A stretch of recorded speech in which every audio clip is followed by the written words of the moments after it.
Hey everyone, it's Ted Adler from Union Street Media. I'm super excited to be here with my friend Matt Murphy from Boston Virtual Imaging, live from Wellesley, Massachusetts, in his basement, and here in Burlington, Vermont, in my attic.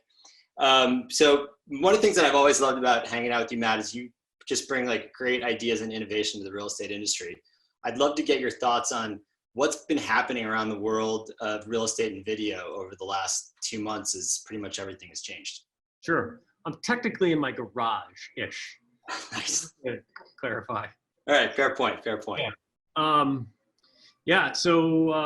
Crazy times. I think, what we've been experiencing for the last 7 weeks or something has been unlike anything we've ever experienced, especially residential real estate is so seasonal.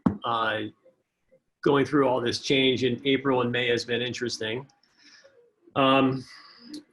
I can talk a little bit about just like some of the conversations we're having and what we're doing around it and things like that.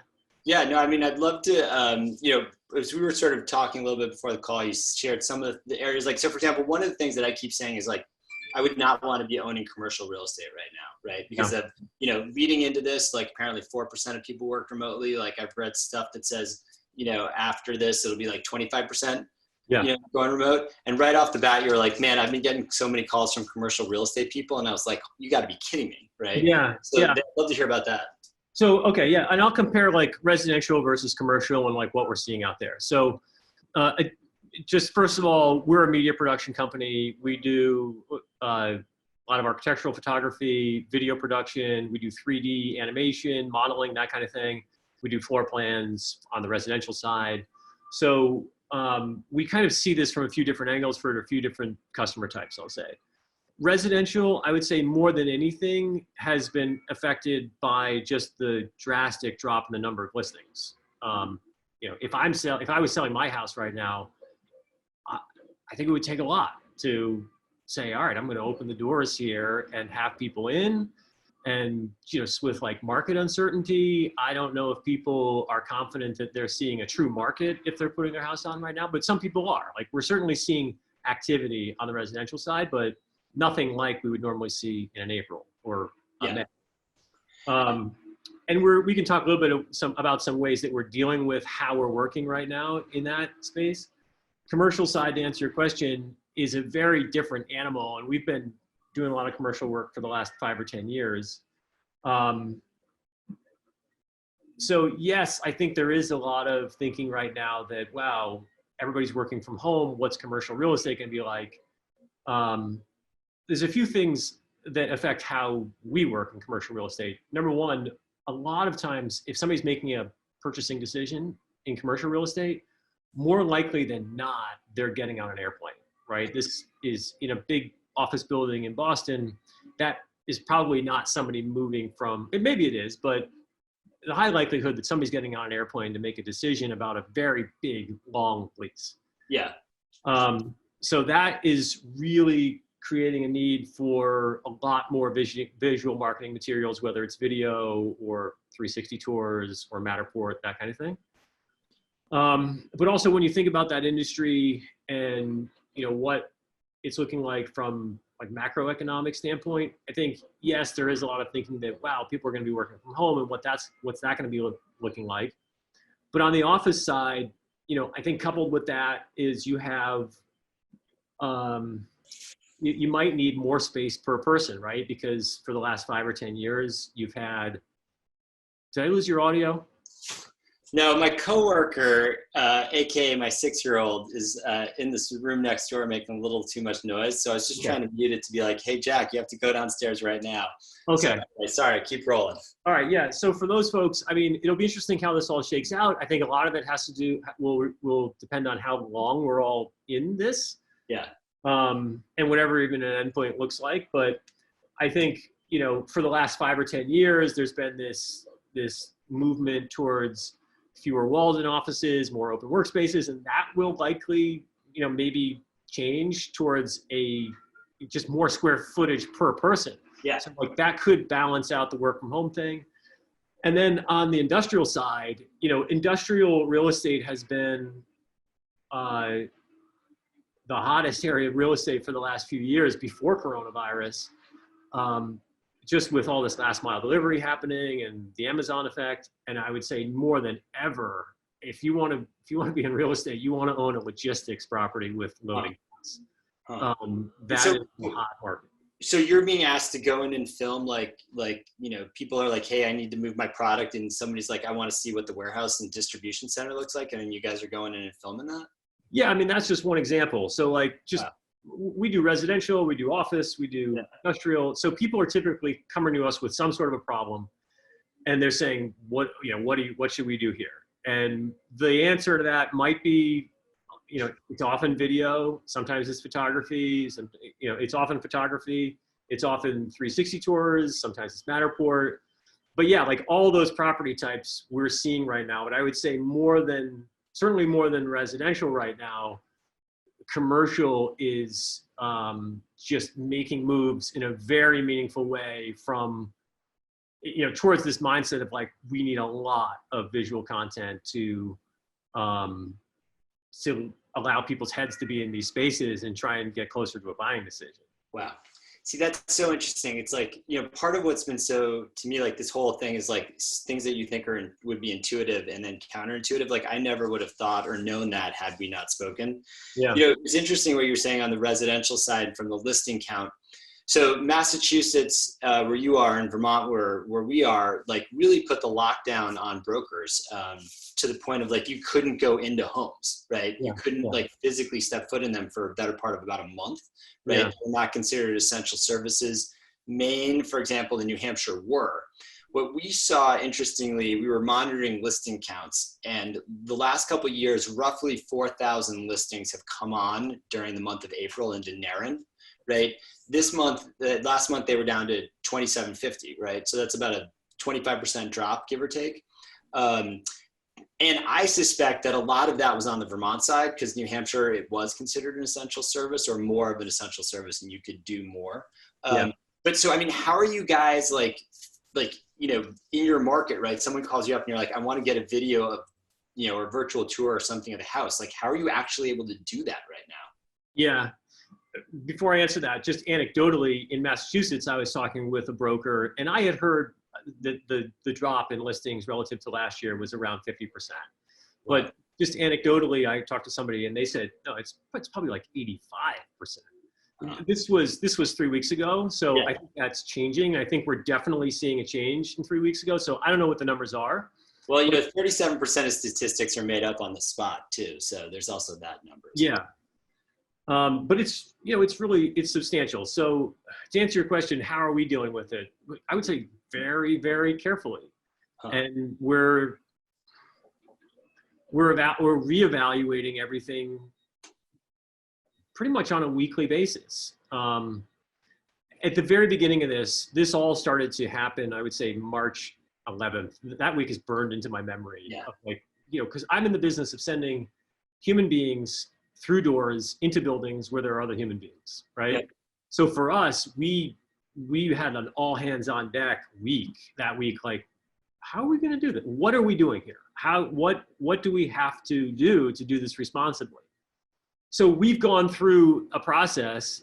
We originally just sort of shut down all interior work because there were so many unknowns. And we've been working really hard to make sure that we're working responsibly and that our policies and parameters are in place that we work so that we can. So right now we're working in vacant places only. We're working on a very sort of limited output. We're working on vacant places, and we've had to define what vacant means because that's a different term to everybody. And the way vacant doesn't mean like I'm down in Florida and can't get back to Massachusetts right now. Or does it? That means vacant to us. Yeah. I mean, it doesn't mean, I'll get in the car and drive around for 2 or 3 hours and we'll come back. That's not vacant. The way we've defined it is nobody can be in the place 3 days before we're there and nobody can be there 3 days after. And like some of the best advice I heard about this early on was act as if you have it. Yeah. And if you act as if you have it, let that guide your decision making. So we're not just out, we're in this pretty unusual business where, we're going into places all day, and we're not just looking out for our own team, which we are, but we also have to think about every person we interact with during a day. And that absolutely cannot be business as usual. And I've heard that there are folks who do things similar to us that are just trucking along, as if nothing's happening. And that doesn't seem like the right approach. You did show me one thing that was pretty cool that you guys built. Yeah. Did you share that with the home, so to speak? Sure. So I'll give you a little lead up to it. Okay. We're a full service production company. For the last few years, we've been building things to control cameras remotely. We do a lot of drone work. We do a lot of work with helicopters where we have to remotely control cameras on the bottom of the helicopter. We've attached the cameras to moving objects and need to control all that stuff. So we have some skill sets, we have some skills in that area, and we also have a ton of gear and parts in that area. So right when this started happening, we started to think, we could probably build a robot that could go inside a house that, we can operate from outside, that could do photography, Matterport scans, and then from the Matterport be able to generate a floor plan. So we just got to work, and the thing works. It's not pretty, it's not a finished product, but that's not the intent here. The intent here is to solve like an immediate coronavirus problem. So it's disassembled, but I'll show you. This is the base of it. It moves on little tank treads. Giant battery right here. This is an RC receiver. Electronics are here. So we built this basically from spare parts. It gets a lot taller, and cameras mount on here, but it's disassembled. This is the handle. If my 6-year-old coworker hadn't just gone downstairs because he was making too much noise, that I think both of us would have been equally impressed with that. Yeah, kids enjoy it. My kids like it. But it works. It's not pretty. It's not business as usual. Like when we're using that, everybody's expectations have to be reframed. It's not a normal photography appointment, but it allows us to go inside. It allows us to get a camera. It allows us to produce all this content, photography, floor plan, Matterport, and it could do video. We haven't used it for video yet, but all without stepping foot inside the property at all, which is nice. Amazing. Yeah. Well, and it's funny because I've just been watching and seeing so many, to your point, the kind of anecdotal stories of the way that people have changed using video. The first one that really blew my mind was, during the period of time where nobody could get into any properties around here, there were a bunch of our clients who had listings, right? And there were people that in certain parts of the country were like, oh my God, get me out of here. And there was actually a weird sort of flow and activity. It created a sense of urgency for a lot of people. And so we had one client who set up a FaceTime call, right, between the prospective buyer and the homeowner, right? They were like not on that call, right? And they literally were just, you know, I mean, talk about like if I had proposed that to you or someone a few months ago, there would have been like there would have been two words between shut and up that would have like gone along with that concept, because that's the, you know, I mean, you just never cross that line in brokerage, right? Yeah. I don't think that's a bad thing though. Honestly, like I'll say one thing that's coming out of this thing in general is people are getting pretty real in a lot of ways. Like here we are, right? Yeah, totally. I'm sitting here talking to you. You're at your house. I wouldn't normally have done this. Probably I would have gotten a haircut. Don't have that. This is my coronavirus situation. It looks good. It looks good. It looks good. But like seriously, that's I don't know. I think that there's a long-term benefit from that, separate from work, separate from business. Yeah. Well, you know, I mean, and I think like another great example of that is like, have you been on a Zoom call with any of your friends from college? Yeah. Like, and why did you not do that like 3 months ago? Yeah. Right? I mean, Zoom existed. It totally could have happened. Right. You know, and so I think that there's going to be stuff like after this that's going to continue to, that's going to like follow us, right? You know, I mean, the example, like, you know, after 9/11 and then the shoe bomber, now, like every time you go to the airport, you have to take your shoes off when you go through, you know? Yeah.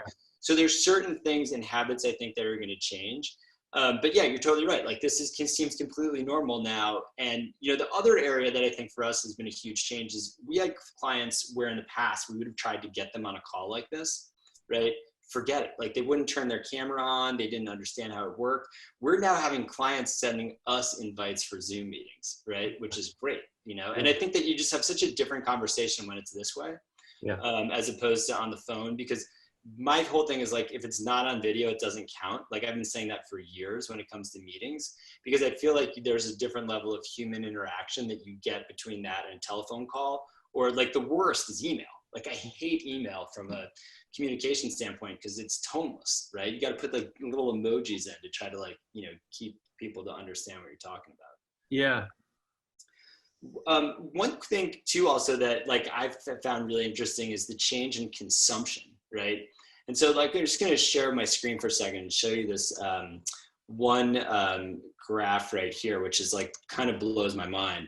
But let's hop over here. So if you look at this, right, this is the increase in traffic that like Zoom, a couple of other platforms have seen since the virus has hit. Yeah. And like, I mean, so that's like a tripling of traffic. Yeah. Right. Like, I mean, YouTube video is up, like consumption is up. Like there's all these different ways that I think people are now sort of, consuming. And I think that that's really great for people that are in the content creation business, because if like you're creating content and you're putting it out there, then people are going to be looking at it, because a lot of folks are just like sitting at home with nothing to do. Right. Right. Have you guys seen any data around like the stuff that you're creating and the views that you're getting? Like, have you seen an increase or movement within like maybe the residential side or the commercial side, or are you just creating the content and then like handing it over to the your clients, or do you see the end traffic changes, I guess is kind of the question. We can, but I'll tell you, I haven't looked lately. So much has been just like head down, get the work done, deal with whatever is happening at the moment based on this. It'd be interesting to see. I haven't looked at the data yet. I'm sure it's, people are at home, they're looking at screens all day. I'm sure the consumption is higher than usual. Yeah. No, for sure. Well, it's funny because like the last time that you and I ran into each other was in one of my favorite places. We were like sort of, we're both like up at Stowe, right? So I go up there pretty much every weekend. That's why we live in Vermont, right? And we ran into each other at the Matterhorn, which if anybody's a skier out there, that's like sort of one of the iconic bars in all of Vermont. And it was this awesome kind of what I would say like pre-coronavirus moment. Yeah. We just like walked through. It's like, hey, how you doing? Right. And it was just like really crowded bar, hanging out after a great day on the mountain. Yeah. And as much as I've enjoyed today, I hope the next time that we get to run into each other is a little bit more like that. I agree. You don't know how good you said this earlier. You don't know how good you have it until things change, right? Yeah. Just the idea of like being in a crowded place, would be a welcome change. I used to complain about like long lines, and I'm not gonna do that anymore. Yeah, definitely not. Definitely not. Well, hey Matt, thanks a lot for your time this afternoon. As always, like love the innovation. That robot, I mean, that thing's pretty cool. Thank you. I'm impressed. Yeah. Thank you. We haven't named it yet. We're accepting name. All right, great. Well, then so if somebody wanted to submit a name, would they go to your website and just fill out the contact form? And I guess so. Yeah. Or find us on social media and give us your idea. We've heard it. Yeah. Love it. All right. Well, I will think of a name and I'll send it your way. All right, cool. All right. Talk to you soon. All right. Thanks.